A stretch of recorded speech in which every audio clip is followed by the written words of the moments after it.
আসসালামু আলাইকুম, স্বাগত জানাচ্ছি আরটিভি সন্ধ্যা সংবাদে। আপনাদের সঙ্গে আছি আমি সৈয়দা সাদিয়া বেনাজির এবং আমি ফাহমিদা সালাম। ঢাকা বিশ্ববিদ্যালয়ের শিক্ষার্থী ও ছাত্রদল নেতা শাহরিয়ার আলম সাম্য হত্যার বিচার দাবিতে আবার উত্তাল ঢাকা বিশ্ববিদ্যালয়। বেঁধে দেওয়া সময়ের মধ্যে প্রকৃত আসামিদের গ্রেপ্তার করতে না পারায় বিক্ষোভ সমাবেশ করে সাধারণ শিক্ষার্থীরা। আন্দোলনে সংহতি জানিয়ে ঢাকা বিশ্ববিদ্যালয়ের উপাচার্য জানান, রাজনৈতিক দলাদলির ঊর্ধ্বে উঠে সুষ্ঠু বিচারের লক্ষ্যে সবাইকে এক থাকতে হবে। দীপ্তচন্দ্র পালের রিপোর্ট। ঢাকা বিশ্ববিদ্যালয়ের শিক্ষার্থী শাহরিয়ার আলম সাম্য হত্যাকাণ্ডে জড়িতদের গ্রেপ্তার ও বিচারের দাবিতে রাজু ভাস্কর্যের সামনে সমাবেশ করেছে প্রতিষ্ঠানটির সাধারণ শিক্ষার্থীরা।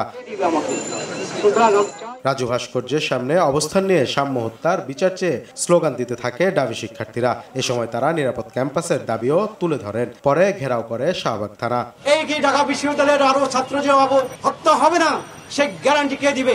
আমরা চাই ঢাকা বিশ্ববিদ্যালয়ের আজকের সাধারণ ছাত্রদেরকে অবহেলনা না হয়ে বয়সহীনভাবে তাদের পদযাত্রায় চলবে এবং স্বাধীন মতামত প্রকাশ করবে। শুধুমাত্র রাজনৈতিক ফায়দা হাসিলের জন্য তোমরা যদি এইভাবে একজন নিরীহ ছেলের চরিত্র হননে লিপ্ত থাকো, তোমাদের পরিণতিও একদিন সাম্যর মতো অবস্থায় আসবে। প্রশাসনের পক্ষ থেকে সংহতি জানাতে বিক্ষোভ কর্মসূচিতে আসেন বিভিন্ন বিভাগের শিক্ষক সহ ডাবি উপাচার্য অধ্যাপক ডক্টর নিয়াজ আহমেদ খান। জানান, দোষীদের বিচার নিশ্চিতে সবাইকে ঐক্যবদ্ধ থাকতে হবে। আমরা বিশৃঙ্খলা করব না, আমরা রাজনৈতিক কোন রকম দলাদলিতে পা দেব না, কিন্তু আমরা আমাদের লক্ষ্য অর্জন করে থাকব। অপরাজেয় বাংলার পাদদেশে মানববন্ধন করে ঢাকা বিশ্ববিদ্যালয়ের শিক্ষকদের সাদা দল। জানান, ক্যাম্পাসকে অস্থিতিশীল রাখতে পরাজিত শক্তি এখনো ঘাপটি মেরে বসে আছে। এমনই একটা সময় এই বিশ্ববিদ্যালয়কে অস্থির করবার জন্য পরিকল্পিতভাবে সাম্যকে হত্যা করা হয়েছে। পরাজিত সৈনিক তারা এখনো ঘাপটি মেরে আছে, যখন অন্ধকারের ভিতরে তারা ছুরিকাঘাত করবে। এদিকে সাম্য হত্যাকাণ্ডে জড়িত আরও একজনকে গ্রেপ্তার করেছে পুলিশ। আর এই মামলা ডিবিতে হস্তান্তর করা হবে বলে জানিয়েছেন স্বরাষ্ট্র উপদেষ্টা। দীপ্তচন্দ্র পাল, আরটিভি, ঢাকা। আজকের মধ্যে 7 কলেজ নিয়ে ঢাকা কেন্দ্রীয় বিশ্ববিদ্যালয়ের জন্য অন্তর্বর্তী প্রশাসন গঠনের প্রজ্ঞাপন জারি না হলে কাল থেকে কর্মসূচির হুঁশিয়ারি দিয়েছে 7 কলেজের শিক্ষার্থীরা। সংশ্লিষ্ট মন্ত্রণালয় ঘেরাও কর্মসূচির হুমকিও দিয়েছে তারা। ঢাকার সরকারি 7টি কলেজকে বিশ্ববিদ্যালয় রূপান্তরের অধ্যাদেশ জারির দাবিতে বিকেলে আয়োজিত সংবাদ সম্মেলনে এ ঘোষণা দেন তারা। ইডেন মহিলা কলেজের ভেতরে 1 নম্বর ফটকের কাছে এ সংবাদ সম্মেলন হয়।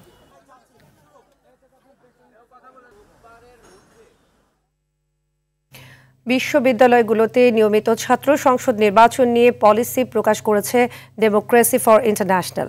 সিরডাপে আয়োজিত সংলাপে বক্তাদের পরামর্শ, বিশ্ববিদ্যালয় প্রশাসনকে নির্বাচন কমিশন গঠন করে নির্বাচনের তারিখ একাডেমিক ক্যালেন্ডারের সঙ্গে সমন্বয় করতে হবে। এছাড়াও ক্যাম্পাসগুলোতে দলীয় প্রভাব কমিয়ে আনার জন্য রাজনৈতিক দলগুলোর প্রতি আহ্বান জানানো হয়।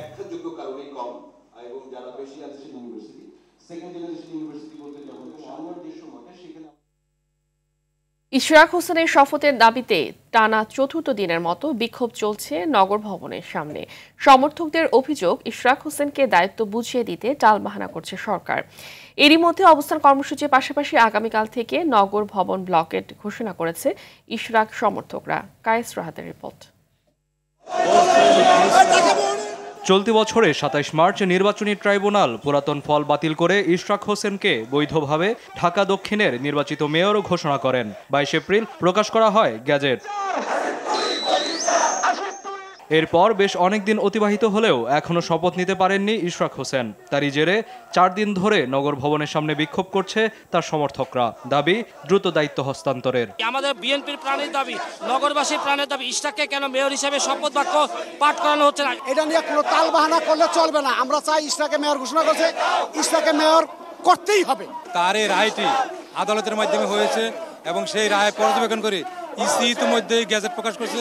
সুতরাং এই সরকারের দায়িত্ব ছিল ইশরাক হোসেনকে শপথ পড়িয়ে তার দায়িত্ব পৌঁছে দেওয়া। এরই মধ্যে আগামীকাল সোমবার বেলা 11টা থেকে 3টা পর্যন্ত অবস্থান কর্মসূচির কথা জানান ইশরাকপন্থীরা। সেই সঙ্গে ব্লকেট ঘোষণা করা হয় নগর ভবন।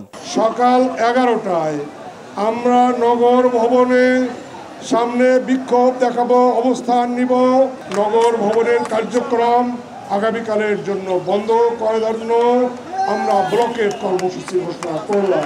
এ সময় বিভিন্ন স্লোগানের পাশাপাশি স্থানীয় সরকার উপদেষ্টা আসিফ মাহমুদের পদত্যাগের দাবি তোলেন তারা। কায়েস রাহাত, RTV, ঢাকা। নির্বাচন বিলম্বিত করে দেশকে অস্থিরতার দিকে ঠেলে দেওয়া হচ্ছে বলে অভিযোগ করেছেন বিএনপির স্থায়ী কমিটির সদস্য আমির খসরু মাহমুদ চৌধুরী। দুপুরে বনানীতে নিজ কার্যালয়ে ব্রিফিংয়ে তিনি বলেন, সরকার আস্থা হারাচ্ছে, যা দুর্ভাগ্যজনক। হতাশা প্রকাশ করে বলেন, দেশ কোথায় যাচ্ছে কেউ জানে না। সবাই মিলে স্বৈরাচারকে বিদায় করলেও গণতান্ত্রিক প্রক্রিয়ার মাধ্যমে দেশ চলছে না। একটি সুষ্ঠু নির্বাচন করে নির্বাচিত সরকারের কাছে ক্ষমতা হস্তান্তর করাই সরকারের দায়িত্ব। কিন্তু করিডোর ইস্যু, বিনিয়োগ সম্মেলন, বন্দর হস্তান্তরের ক্ষমতা হাতে নিয়ে প্রশ্নবিদ্ধ অন্তর্বর্তী সরকার। আমির খসরু বলেন, দক্ষিণের মেয়র ইস্যুতে আদালতের আদেশ বাস্তবায়ন হতে হবে। বাংলাদেশ কোথায় যাচ্ছে কেউ জানে না। বাংলাদেশের জনগণ একটা স্বৈরাচারকে বিদায় করেছে, একটা ফ্যাসিস্টকে বিদায় করেছে গণতান্ত্রিক ব্যবস্থা ফিরিয়ে আনার জন্য। মূলত দিশাই ছিল আন্দোলন। তারপর থেকে যে গণতান্ত্রিক অর্ডারের মধ্যে, প্রক্রিয়ার মধ্যে দেশটা যাবে, এখন পর্যন্ত কোনো লক্ষণ দেখা যাচ্ছে না। এবং সকলের মধ্যে একটা সংখ্যা কাজ করছে যে কি বাংলাদেশ আদৌ গণতান্ত্রিক প্রক্রিয়াতে যাবে কিনা। জুলাই আগস্টে রাজধানীর মোহাম্মদপুর ও সাভারের 2 মামলায় 6 আসামিকে আন্তর্জাতিক অপরাধ ট্রাইব্যুনালে হাজির করা হয়েছিল আজ। এর মধ্যে সাভারে পুলিশের এপিসি থেকে ফেলে ইয়ামিন হত্যা মামলায় 4 জন ও মোহাম্মদপুরে প্রকাশ্যে গুলি করে হত্যার অভিযোগে আনসার সদস্য ওমর ফারুক সহ 2 জনকে আদালতে হাজির করা হয়। এর আগে পুলিশের এপিসি থেকে ফেলে দেয়া আসাবুল ইয়ামিনকে হত্যার ঘটনায় সাবেক পুলিশ সদস্য সোহেল, আওয়ামী লীগ নেতা সাইদুর রহমান সুজন ও জাকির হোসেন সহ 10 জনের বিরুদ্ধে গ্রেফতারি পরোয়ানা জারি করে আন্তর্জাতিক অপরাধ ট্রাইব্যুনাল। ঢাকায় সিনেমার নায়িকা নুসরাত ফারিয়াকে গ্রেপ্তার করেছে পুলিশ। দুপুরে হজরত শাহজালাল বিমানবন্দর থেকে তাকে গ্রেপ্তার করা হয়। ইমিগ্রেশন পুলিশ জানিয়েছে, থাইল্যান্ড যাওয়ার সময় গ্রেপ্তার করে বিমানবন্দরে প্রাথমিক জিজ্ঞাসাবাদ শেষে তাকে ভাটারা থানায় হস্তান্তর করা হয়। সেখান থেকে ঢাকা মহানগর গোয়েন্দা পুলিশের কার্যালয়ে পাঠিয়ে দেওয়া হয়। নুসরাত ফারিয়ার বিরুদ্ধে 2024 সালে বৈষম্য বিরোধী আন্দোলনের সময় ভাটারা থানায় একটি হত্যা চেষ্টা মামলা রয়েছে। বাংলাদেশ এবং কলকাতার সিনেমায় নিয়মিত অভিনয় করলেও তাকে দীর্ঘদিন পর্দায় দেখা যায়নি। সবশেষ ঈদুল ফিতরে মুক্তিপ্রাপ্ত সিনেমা জিন 3-তে তাকে দেখা গিয়েছিল।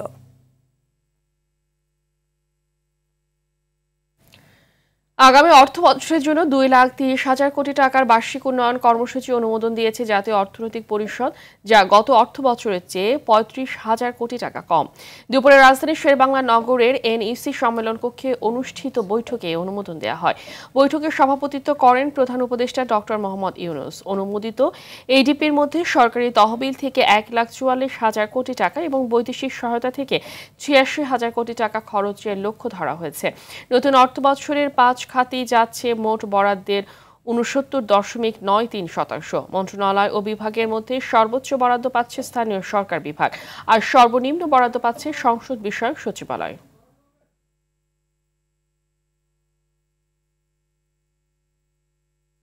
পুঁজিবাজারের উন্নয়নে প্রধান উপদেষ্টার দেয়া 5 নির্দেশনাকে ইতিবাচক হিসেবে দেখছে বিনিয়োগকারী ও বিশেষজ্ঞরা। তবে বিদেশি বিশেষজ্ঞ ছাড়াই নিয়ন্ত্রক সংস্থা নিজেই বাজার সংস্কার করতে পারে, এমন মত দিয়ে বাজার সংস্কারে দ্রুত উদ্যোগ নেওয়ার তাগিদ তাদের। তৌহিদুর রহমানের রিপোর্টে দেখুন বিস্তারিত।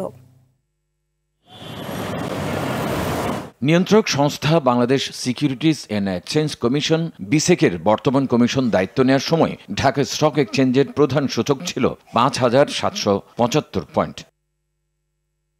তবে বৃহস্পতিবার দিন শেষে সূচক কমে দাঁড়ায় 4,781। এতে দেখা যায় গত 8 মাসে অর্থাৎ বর্তমান কমিশনের সময়ে অন্তত 90,000 কোটি টাকা হারিয়েছে বিনিয়োগকারীরা। এ অবস্থায় বাজার স্বাভাবিক করতে প্রধান উপদেষ্টা ডক্টর মোহাম্মদ ইউনূস 5টি নির্দেশনা দিয়েছেন। এর মধ্যে দেশীয় সরকারি মাল্টিন্যাশনাল এবং বেসরকারি কোম্পানিগুলোকে বাজারে অন্তর্ভুক্ত করা, বিদেশি বিশেষজ্ঞদের নিয়ে 3 মাসের মধ্যে সংস্কার করা, দীর্ঘমেয়াদী বিনিয়োগের জন্য ব্যাংক নির্ভরতা কমিয়ে আনা। তবে বাজার সংস্কারে বিদেশি বিশেষজ্ঞদের প্রয়োজন নেই বলেও মনে করেন বিশ্লেষকরা। এসিসি নিজেই কিছু স্টেক হোল্ডারদের সঙ্গে আলোচনা করে 1 মাস 1.5 মাসের মধ্যে করে ফেলত। এসব সংস্কার কমিটি করে 8 মাসেও কিছুই হয়নি। বাইরে থেকে কাউকে আনতে চান তাহলে এমন কোনো ব্যক্তিকে নিয়ে আসুন যার ফ্রন্টিয়ার মার্কেট বা সদ্য ইমার্জিং মার্কেট সম্বন্ধে ভালো ধারণা আছে। সরকারি প্রতিষ্ঠান অন্তর্ভুক্ত হলে পুঁজিবাজার ঘুরে দাঁড়াবে বলেও আশা তাদের। সরকার যদি খুব সিরিয়াস হয়ে এদেরকে নিয়ে আসতে পারে, আগামী একটু সময় লাগবে, 3 থেকে 6 মাস হতে লাগবে, কিন্তু এর মধ্যেও যদি আনতে পারে আমার মনে হয় সেটা একটা বড় ধরনের কন্ট্রিবিউশন হবে। উৎপাদনে না থাকার পরও বাংলাদেশে অনেক কোম্পানির শেয়ারের দর বেড়ে যায় বলে অভিযোগ করেন এফবিসিসিআইয়ের সাবেক এই সভাপতি। রাফায়েল বিমান আর ওই কি JD-10 বিমান চায়নার, শুনলাম ওই চাইনিজ কোম্পানির শেয়ার নাকি 40% বাড়ে গেছে, আর ওই রাফায়েলের দাম নাকি কমে গেছে 8 না 10% ওই শেয়ার বাজারে। এটা তো একটা কারণ হলো, কিন্তু বাংলাদেশে আমি দেখি যে যেই প্রতিষ্ঠানগুলো বন্ধ হয়ে যায়, লসে যায়, সেগুলি শেয়ারের দাম বেড়ে যায়। বাজার থেকে লুণ্ঠন করতে ফ্যাসিবাদের সময় প্রতিষ্ঠানগুলোকে ধ্বংস করা হয়েছিল বলেও মন্তব্য করেন তিনি। ধ্বংস করছে নিজস্ব ক্ষমতাকে আরো বৃদ্ধি করার জন্য। তৌহিদুর রহমান, RTV, ঢাকা। ভারতের সঙ্গে স্থল বাণিজ্যে হঠাৎ নিষেধাজ্ঞায় উদ্বেগ দেখা দিয়েছে আখাউড়া স্থলবন্দরে ব্যবসায়ীদের মাঝে। এই আদেশের ফলে এর সরাসরি প্রভাব পড়ছে এই বন্দরে। আখাউড়া স্থল বন্দর দিয়ে প্রতিদিনই কম বেশি পণ্য রপ্তানি করত ব্যবসায়ীরা, বিশেষ করে তৈরি পোশাক, প্রক্রিয়াজাত খাদ্যপণ্য ও বিভিন্ন প্লাস্টিক সামগ্রী রপ্তানিতে বন্দরের উপর নির্ভরতা ছিল বেশি। তবে হঠাৎ এই নিষেধাজ্ঞায় হতাশ ব্যবসায়ীরা।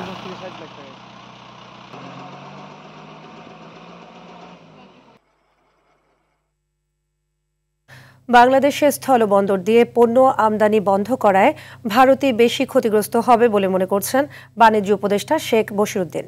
তিনি বলেন, আমদানি রফতানি স্থগিতের সিদ্ধান্ত অফিসিয়ালি এখনও জানায়নি ভারত। দুপুরে সচিবালয় উপদেষ্টা বলেন, বাণিজ্যের ক্ষেত্রে দুই দেশের ভোক্তা ও ব্যবসায়ীরা জড়িত। ক্ষতি হলে দুই দেশেরই হবে। দেশের বাণিজ্য সক্ষমতা বৃদ্ধির উপর জোর দিয়ে আলোচনার মাধ্যমে এই সমস্যার সমাধান করা সম্ভব হবে বলে জানান বাণিজ্য উপদেষ্টা। আখাউড়া বা ডাউকি সীমান্ত ভিত্তিক কিছু সিদ্ধান্ত ওনারা নিয়েছেন। আমরা ফর্মালি জানার পরে ব্যাপারগুলো নিয়ে পদক্ষেপ নিতে পারবো। বিভিন্ন সময় আমরাও আমাদের কৃষিপণ্য উৎপাদন এবং ভোগের উপরে নির্ভর করে আমদানিতে বিভিন্ন রকমের বিধিনিষেধ আরোপ করি, ভারতও করে। সো এটা একটা চলমান প্রক্রিয়া, এটা একটা বাণিজ্য ব্যবস্থাপনার একটা প্রক্রিয়া, এবং এই বাণিজ্য ব্যবস্থাপনার প্রক্রিয়াতে আমরা কাজ করছি। এনপিআর বিলুপ্ত করে প্রণীত রাজস্ব অধ্যাদেশ বাতিল এবং টেকসই রাজস্ব সংস্কারের দাবিতে কলম বিরতি পালন করেছে কর্মকর্তা কর্মচারীরা। এনপিআর সংস্কার ঐক্য পরিষদের ডাকে এই কর্মসূচি পালিত হয়। পরিষদের নেতারা বলেন, সবাইকে অন্ধকারে রেখে অধ্যাদেশ জারির মাধ্যমে যে সিদ্ধান্ত নেওয়া হয়েছে তার উদ্দেশ্য ও কার্যকারিতা নিয়ে প্রশ্ন রয়েছে। রাজস্ব ব্যবস্থা সংস্কারের নামে 100 বছরের ঐতিহ্যবাহী প্রতিষ্ঠানকে বিলুপ্ত করে দেয়া রাজস্ব ব্যবস্থাপনার আন্তর্জাতিক রীতি নীতির পরিপন্থী। তাদের দাবি বিলুপ্ত নয়, বরং এনবিআরকে স্বতন্ত্র ও শক্তিশালী এজেন্সি হিসেবে রেখে সংস্কার করতে হবে।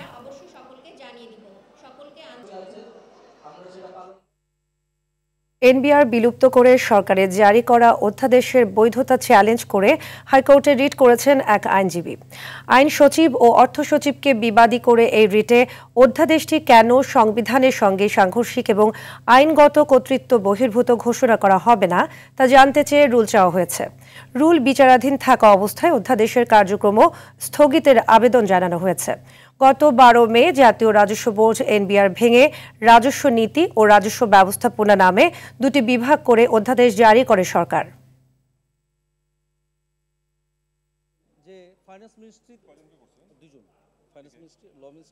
সংবিধানের সাথে সাংঘর্ষিক এই জন্য যে আমাদের সংবিধানের আর্টিকেল 26 বলেছে, যদি কোনো আইন, যদি কোনো অর্ডিন্যান্স যদি পাশ হয়, সেটা যদি মৌলিক অধিকারের সাথে সামঞ্জস্য না হয়, সেক্ষেত্রে সেই আইনটা, অধ্যাদেশটা চ্যালেঞ্জ করা যাবে। হঠাৎ করেই কোনো রকম কনসার্ন অথরিটির সাথে, স্টেক হোল্ডারদের সাথে, কারোর সাথে আলাপ আলোচনা না করে তড়িঘড়ি করে এই অর্ডিন্যান্সটা করেছে। সেই অর্ডিন্যান্সটা আমাদের কাছে মনে হচ্ছে যে এটা কোর্টের নলেজে নিয়ে আসা উচিত। সংস্কারে ঐকমত্যকে আইনি ভিত্তি দিতে গণভোটের পক্ষে মত দিয়েছে জামাত ইসলামী। একই সঙ্গে নির্বাচন কমিশনরা অনিয়ম করলে শাস্তির আওতায় আনার বিধান করার প্রস্তাবও দিয়েছে দলটি। ঐকমত্য কমিশনের সঙ্গে দ্বিতীয় দফা বৈঠক শেষে কথা জানান জামাতের নায়েবে আমির ডাক্তার সৈয়দ আব্দুল্লাহ মোহাম্মদ তাহের। আর জাতীয় ঐকমত্য প্রতিষ্ঠার মূল দায়িত্ব রাজনৈতিক ও সামাজিক শক্তির বলে উল্লেখ করেন কমিশনের সহসভাপতি অধ্যাপক আলী রিয়াজ। অরণ্য গফুরের রিপোর্ট। জাতীয় সংসদের এলডি হলে রোববার সকাল 10:30টায় শুরু হয় দুপক্ষের দ্বিতীয় দফা আলোচনা। এর আগেই হাজির হন জামায়াতের 11 সদস্যের প্রতিনিধি।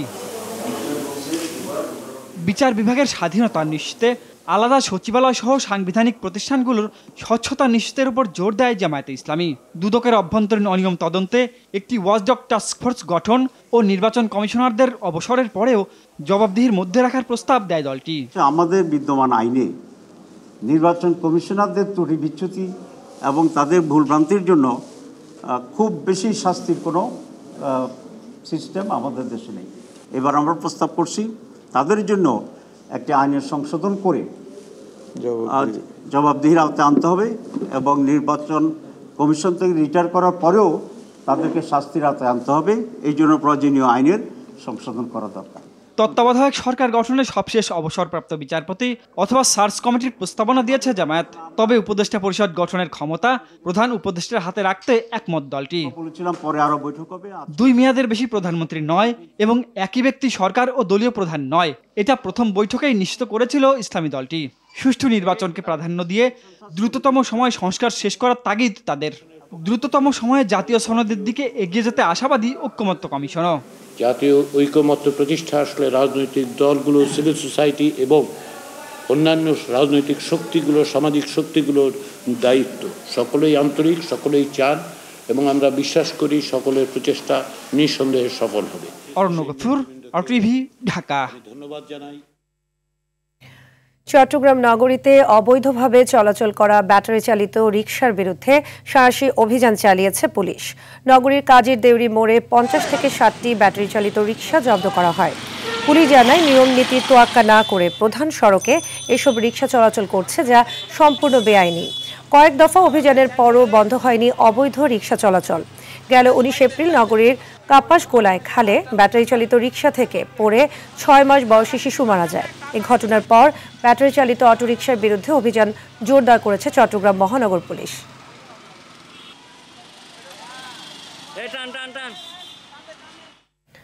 4 বছর পর চালু হতে যাচ্ছে পাবনা সুগার মিল। আওয়ামী লীগ সরকারের আমলে বন্ধ হওয়া মিলটি চালুর খবরে আশার আলো দেখছে চাষি ও শ্রমিক কর্মচারীরা। অন্তর্বর্তী সরকারের এই উদ্যোগকে স্বাগত জানিয়ে দ্রুত সিদ্ধান্ত বাস্তবায়নের দাবি জানান সংশ্লিষ্টরা। পাবনার ঈশ্বরদী থেকে বায়েজিদ বুস্তামি তথ্যচিত্রে জানাচ্ছে নাদিরা সুলতানা। 1992 সালে পাবনার ঈশ্বরদী উপজেলার দাসুরিয়ায় 60 একর জমির উপর প্রতিষ্ঠা করা হয় পাবনা সুগার মিল। উদ্বোধনের পর 1998-99 অর্থ বছরে বাণিজ্যিকভাবে চিনি উৎপাদন শুরুর পর দৈনিক আখ মাড়াই করার ক্ষমতা ছিল 1500 মেট্রিক টন। 2020 সালে দেশের আরও 5টি সুগার মিলের সঙ্গে পাবনার এই মিলটিও বন্ধ করে দেয় আওয়ামী লীগ সরকার। আন্দোলনের পরও মিলটি আর চালু হয়নি। অবশেষে গেল বছরের ডিসেম্বরে মিলের আখ মারাই স্থগিতাদেশ প্রত্যাহার করে প্রজ্ঞাপন জারি করে শিল্প মন্ত্রণালয়। আর চিনিকল চালুর খবরে খুশি আখ চাষি, শ্রমিক, কর্মচারীরা। মিল চালু হলে এই এলাকা হেবি উন্নত হবে, কৃষকের মুখে হাসি আসবে। চাষিরা অ্যাক্টিভ আছে, সিদ্ধান্ত এখন আসতে চলেছে, তো আমরা খুব খুশি আর কি। চালু ছেলে সবাই খুশি, আনন্দ। মিলটা যদি চালু করে আমার বাজারে আবার চিনি কম দামে দিতে পারবো। হাজারো মানুষ আখ লাগাবে, শ্রমিকরা বাঁচবে, ব্যবসায়িকরা ব্যবসা করে খেতে পারবে এবং রাষ্ট্রেরও অনেক লাভবান হবে। সরকারি সিদ্ধান্ত অনুযায়ী চিনিকল চালু হবে, তবে জনবল সংকট সহ বিভিন্ন চ্যালেঞ্জের কথা জানান এই কর্মকর্তা।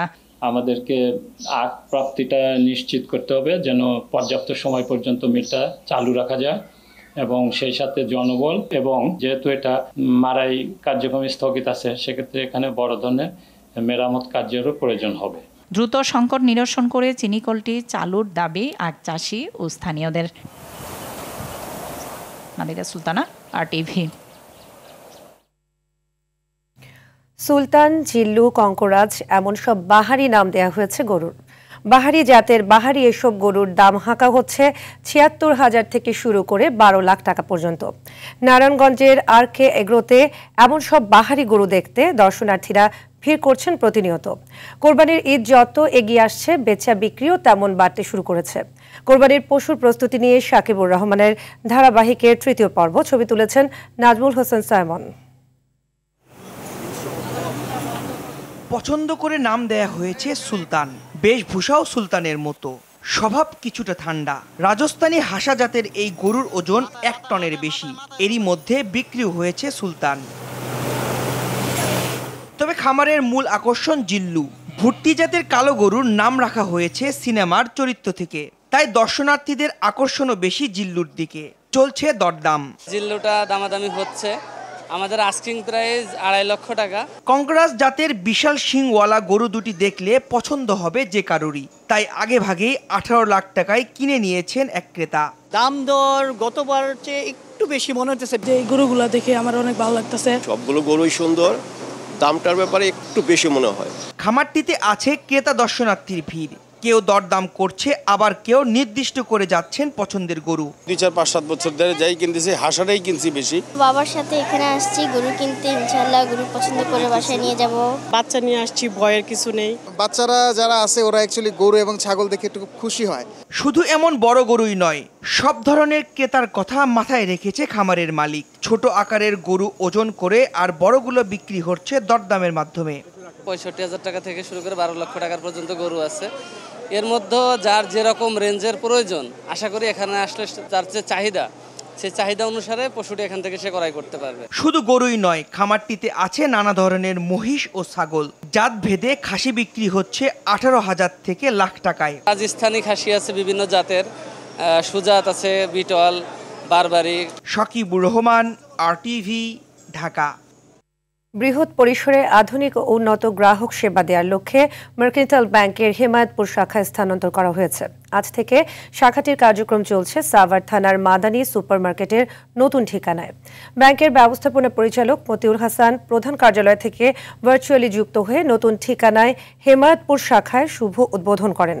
এ সময় প্রধান কার্যালয়ে উপব্যবস্থাপনা পরিচালক সহ অন্যান্য কর্মকর্তা ও হেমায়েতপুরে শাখা প্রধান সহ কর্মকর্তা, কর্মচারী এবং গ্রাহকরা উপস্থিত ছিলেন।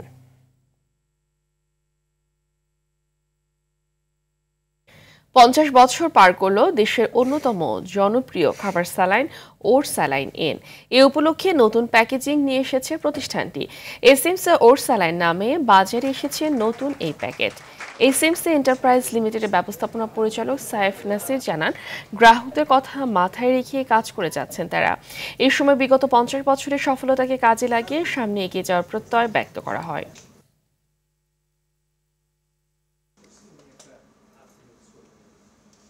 সমর্থন দিয়েছেন, এই জন্য আমরা ফার্মাসিউটিক্যাল প্রপার ফার্মাসিউটিক্যাল একটা ভার্টিক্যাল। কোরবানির ঈদ ঘিরে মেহেরপুরে জমতে শুরু করেছে পশুর হাট। বিভিন্ন জাতের গরু নিয়ে হাটে আসছেন খামারি ও ব্যবসায়ীরা। তারা বলছেন, হাটে বিপুল সংখ্যক গরু আসলেও এখনো কাঙ্ক্ষিত ক্রেতার দেখা মিলছে না। নিরাপদে গরু কেনাবেচার সর্বোচ্চ সহযোগিতার আশ্বাস জেলা প্রাণী সম্পদ বিভাগের। মেহেরপুর থেকে মাজেদুল হক মানিকের পাঠানো তথ্যচিত্রে বিস্তারিত জানাচ্ছেন আব্দুল হামিদ। ঈদুল আজহার বাকি আর মাত্র কিছুদিন। কোরবানির ঈদ ঘিরে মেহেরপুরের সবচেয়ে বড় পশুর হাট বামন্দি ও নিশিপুরে উঠতে শুরু করেছে নানা জাতের গরু। প্রতিদিন নতুন নতুন গরু আনছেন মৌসুমী ব্যাপারী ও স্থানীয় খামারিরা। গত বছর এ সময় ক্রেতাদের হাঁকডাকে মুখর ছিল হাট এলাকা। তবে এবারের চিত্র ভিন্ন। হাটে দেখা মিলছে না ক্রেতার। ঢাকা ও চট্টগ্রামের ব্যাপারীরা না আসায় স্থানীয় ব্যাপারীদের কাছে স্বল্প লাভে গরু বিক্রি করতে হচ্ছে খামারিদের। বাজারে কোনো বেচা কেনা নেই, দাম বলছে কম।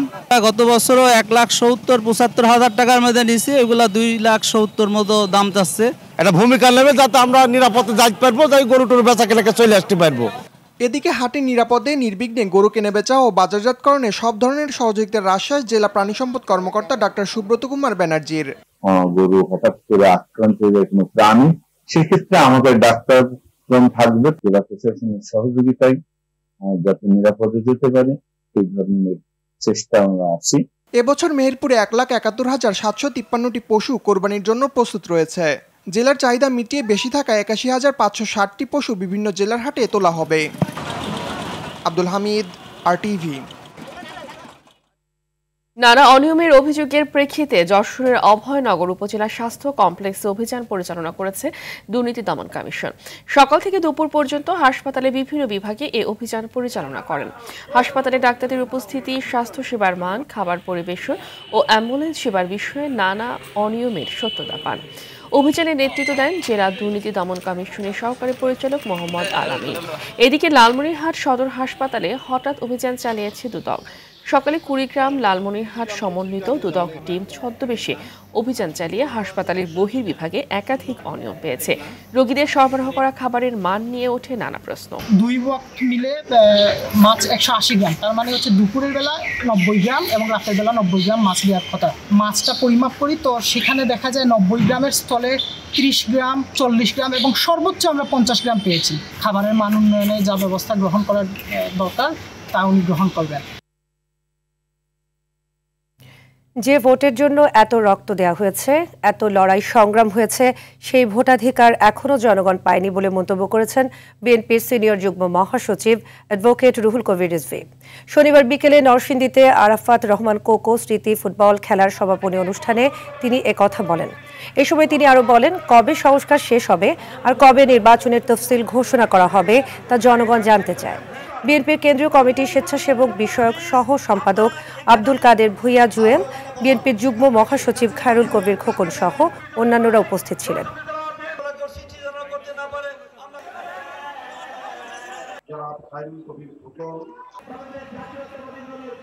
সংস্কারের কথা বলছেন, আগে সংস্কার সম্পন্ন করবে।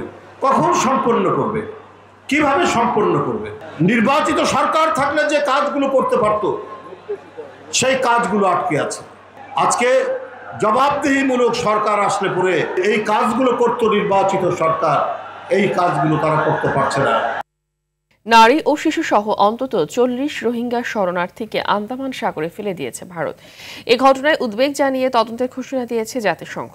জাতিসংঘের মানবাধিকার সংস্থা জানায়, পরিচয়পত্র থাকার পরও এসব রোহিঙ্গাদের দিল্লি থেকে আটক করে মিয়ানমারের সীমান্তবর্তী সাগরে ফেলে দেওয়া হয়। বিষয়টি নিয়ে ভারতের সুপ্রিম কোর্টের এক মামলার শুনানিতে বলা হয়, তাদের মধ্যে শিশু, নারী এবং অসুস্থ প্রবীণ ব্যক্তিরাও ছিল। রোহিঙ্গাদের সমুদ্রে নামিয়ে দেয়া বা তাদের বর্তমান অবস্থা সম্পর্কে কোনো মন্তব্য করেনি নয়াদিল্লি। জাতিসংঘ সতর্ক করে জানায়, নির্যাতন ও সহিংসতার সম্মুখীন রোহিঙ্গা শরণার্থীদের জোর করে ফেরত পাঠানোর প্রচেষ্টা অবশ্যই বন্ধ করতে হবে। তুরস্কে শান্তি আলোচনার দুদিন বাদেই ইউক্রেনে ব্যাপক ড্রোন হামলা চালালো রাশিয়া। 3 বছরের বেশি সময় ধরে চলা যুদ্ধে এই হামলাকে এখন পর্যন্ত সবচেয়ে বড় ড্রোন হামলা বলে অভিহিত করেছে রয়টার্স। গণমাধ্যমটি জানায়, রোববার গভীর রাতে ইউক্রেনের রাজধানী কিয়েভের মধ্যাঞ্চল ও দোনেস্ক অঞ্চলে 273টি ড্রোন ব্যবহার করে হামলা করে রুশ বাহিনী। রাশিয়ার 88টি ড্রোন অবশ্য আকাশে প্রতিহতের দাবি কিয়েভের। এ হামলায় ইউক্রেনের পক্ষ থেকে একজন নিহতের কথা স্বীকার করা হলেও প্রকৃত হতাহতের সংখ্যা আরও বেশি বলে আশঙ্কা করা হচ্ছে। এর আগে ইউক্রেনের সুমি অঞ্চলে রুশ ড্রোন হামলায় 9 জন প্রাণ হারায়। বেসামরিক কোনো স্থাপনাকে লক্ষ্য করে হামলা হয়নি বলে দাবি মস্কোর।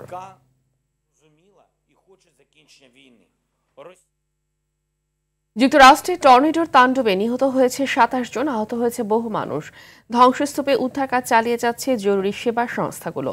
বিদ্যুৎহীন আছে প্রায় 1,40,000 ঘরবাড়ি। কেনটাকি রাজ্যে সবচেয়ে বেশি 18 জনের মৃত্যু হয়েছে। ঝড়ে রাজ্যটি সবচেয়ে বেশি ক্ষতিগ্রস্ত হয়েছে লরেল কাউন্টিতে। কাউন্টির শেরিফ অফিস জানায়, ক্ষতিগ্রস্ত এলাকায় আটকে পড়া মানুষদের উদ্ধারে কাজ চলছে। ভয়াবহ ঝড় ও টর্নেডোর প্রভাবে উত্তরাঞ্চলের উইসকনসিন পর্যন্ত ব্যাপক ক্ষতি হয়েছে। এদিকে টর্নেডোর মাঝে শিকাগো এলাকায় ধুলো ঝড়ের সতর্কতা জারি করা হয়েছে। আবহাওয়াবিদরা জানায়, প্রায় 161 কিলোমিটার এলাকা জুড়ে বিশাল ধুলো ঝড় হয়। গাজা উপত্যকায় শনিবার রাতভর বিভিন্ন শরণার্থী শিবির ও হাসপাতালে ইসরায়েলের বিমান হামলায় কমপক্ষে 125 জন নিহত হয়েছে। আহত হয়েছে 2 শতাধিক ফিলিস্তিনি। একই সঙ্গে চলছে স্থলপথে ট্যাঙ্ক হামলা। এরই মধ্যে নতুন করে হামাস ও ইসরায়েলের মধ্যে মধ্যস্থতার চেষ্টায় শনিবার থেকে আবারও আলোচনায় বসেছে কাতার, মিশর ও যুক্তরাষ্ট্র। তবে ইসরায়েলের পক্ষ থেকে যুদ্ধ বন্ধ না করে শুধু জিম্মি মুক্তির শর্তে আটকে থাকায় আলোচনায় কোনো অগ্রগতির সম্ভাবনা নেই বলে জানায় আল জাজিরা। এদিকে ফিলিস্তিনিদের লিবিয়ায় সরিয়ে নেওয়ার বিষয়ে বিশ্বজুড়ে সমালোচনা শুরু হলে এ ধরনের কোনো আলোচনা হয়নি বলে বিবৃতিতে দাবি করেছে লিবিয়ার মার্কিন দূতাবাস। স্প্যানিশ লা লিগার রাতে আলাদা ম্যাচে মাঠে নামছে লিগ চ্যাম্পিয়ন বার্সেলোনা ও রিয়াল মাদ্রিদ। ঘরের মাঠ অলিম্পিক স্টেডিয়ামে এদিন ভিলারিয়ালকে আতিথেয়তা দেবে কাতালানরা। নিজেদের শেষ ম্যাচে স্প্যানিওলকে হারিয়ে ২৮তম শিরোপা নিশ্চিত করে হ্যান্সি ফ্লিকের শিষ্যরা। এই জয়ও ম্যাচের ধারাবাহিকতা চায় দলটি। ম্যাচ শুরু বাংলাদেশ সময় রাত ১১টায়। একই সময় সাবেক চ্যাম্পিয়ন রিয়াল মাদ্রিদকে আতিথেয়তা দেবে সেভিয়া। শিরোপা হাতছাড়া হলেও মৌসুমের বাকি ম্যাচগুলোতে জয় পেতে চান মাদ্রিদ বস। ২ ম্যাচ বাকি থাকায় রানার্স আপ হয়েই মৌসুম শেষ করবে অল হোয়াইটরা। সন্ধ্যার সংবাদ এ পর্যন্তই। রাতের সংবাদ 11:15টায় দেখার আমন্ত্রণ রইল। ধন্যবাদ সবাইকে। ধন্যবাদ।